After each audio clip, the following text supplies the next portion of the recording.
tanpa mentor, saya just main langgar saja. Apa yang saya rasa benda tu betul. Ego sangat tinggi.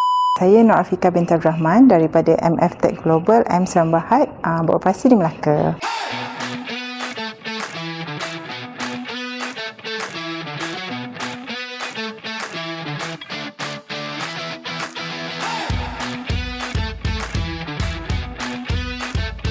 Tujuh tahun lebih tanpa rishwat dan setahun lebih dengan rishwat, dan apa yang saya nampak sangat berbeza, iaitu struggle yang tanpa ada ilmu dengan ada ilmu dia jauh beza. Orang kata daripada peningkatan sale ataupun peningkatan daripada segi ilmu juga dia meningkat. Dia naik lebih kurang dalam, saya rasa sebelum rishwat dalam 10 juta, tapi sekarang ni dah 31 juta.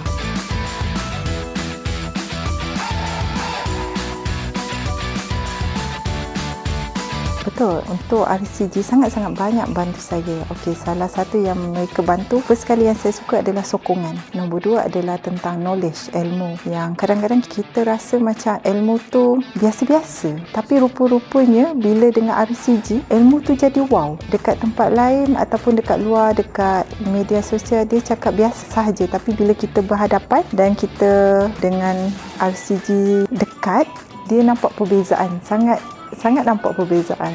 Tanpa mentor, saya just main langgar saja. Apa yang saya rasa benda tu betul. Ego sangat tinggi, tapi selepas ada mentor, saya ada tempat rujukan yang boleh memberitahu adakah pilihan jalan saya tu betul atau tidak. Kadang-kadang apa yang kita rasa tu betul, tidak 100% dia betul pada dunia perniagaan.